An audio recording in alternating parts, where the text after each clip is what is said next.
My name is Ezra Thomas Caldwell.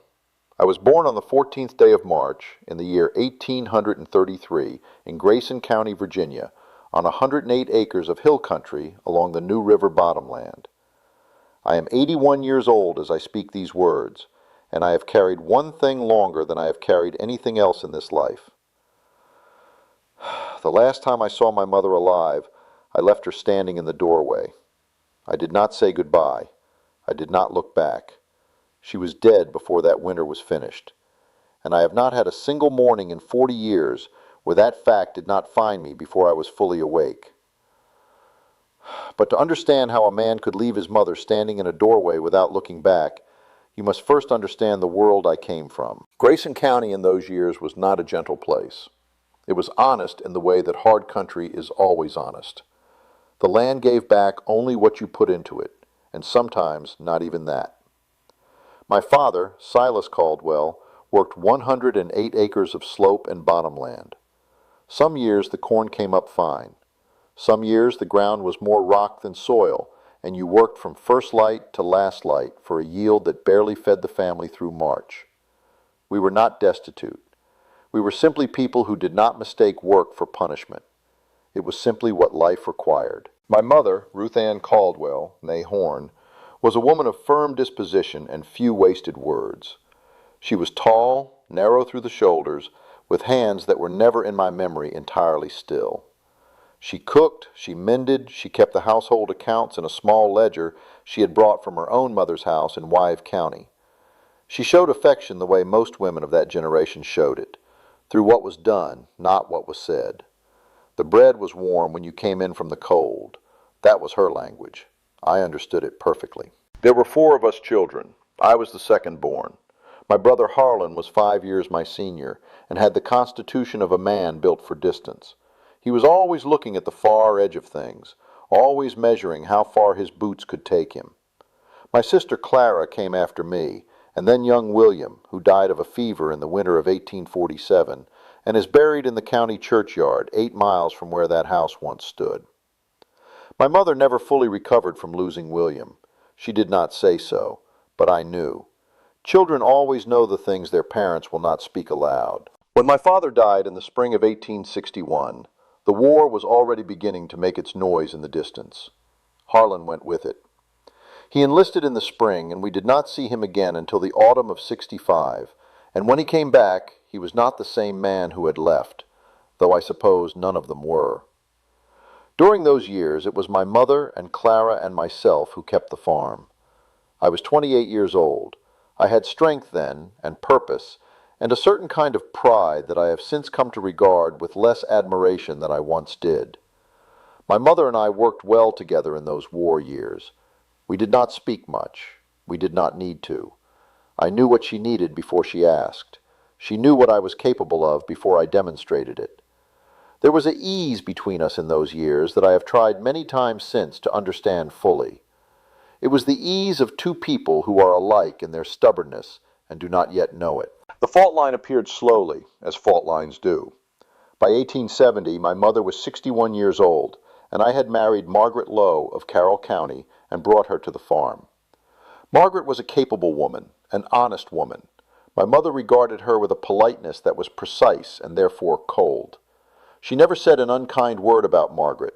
She simply said very few words at all when Margaret was present, and then said twice as many when she was not. I understood what this meant. I chose not to name it. That was my first failing in this matter. The second failing was mine alone, and I will not distribute it. I began to manage the farm in ways that my mother believed were wrong. I pushed the south field too hard for 2 seasons running without allowing it to rest. My mother said so once, quietly, in the way she said everything quiet. I told her I understood the land better than she credited me. She did not reply. She looked at me in a way I still remember clearly, not angry, something older than anger. Disappointed, perhaps, though even that word is not quite right. In the November of 1872, we had an argument at the kitchen table. It was not a loud argument. It was the kind that is mostly silence, with words pressed inside it like stones.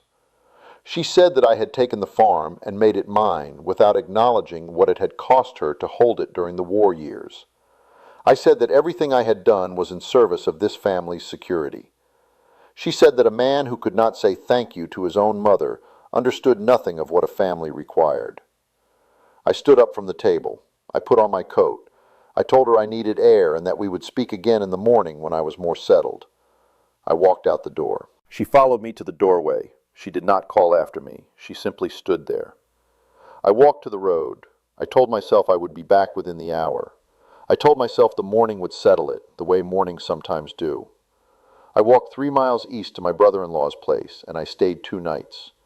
When I returned, my mother had already gone to stay with a cousin in Wythe County. She left a note for Margaret, not for me. I told myself I would write to her. I told myself February was soon enough for a visit. I told myself there was time. She died in the first week of February, a chest illness. The cousin said it came on quickly and that she did not suffer long, which is the thing people always say, and which I have never known whether to believe or whether they say it simply because there is nothing else to say. I made the 2-day journey to Wythe County for the burial. I stood at the grave in the cold. The ground was frozen. The preacher said the words. I looked at the earth above her and felt something settle in my chest that has not moved in 40 years. I have asked myself, with full honesty, what I should have done differently. Not to absolve myself, only to understand. And the answer is always the same. I should have turned at the doorway. That is the whole of it. I should have turned and looked at her. One word would have served, even just her name, Ruth Ann. That would have been enough to keep that image from being the last one. But I did not turn. I told myself there was time, and there was not, and that is the only true account of what happened. Some will say it is not so grave a thing, leaving in the middle of an argument. Men do it every day. She was a difficult woman at times. I was a stubborn man at all times. No court would fault either of us, I know this. And I will tell you plainly it does not help, not in the slightest measure. I have lived 40 years past that morning. I have buried a wife. I have watched children grown and gone and grandchildren born into a world my mother never saw. I have had good seasons and poor ones, years of abundance and years of hardship, the full range of what a long life distributes. And in all of it, that November morning has never once released its hold on me. Not because I was a bad son. I do not believe I was a bad son. But because I was a careless one, at the one moment when care was all that was required. If you are reading these words and there is someone in your life who is old and difficult and who says small, cutting things that mean large, uncomfortable things, hear me. The road bends. You do not know when.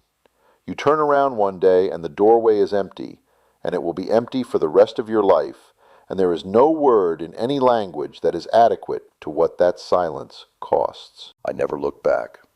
She was still standing there when the road bent. I know this because my brother told me later. I know this because I have known it every morning for 40 years, without anyone having to tell me at all.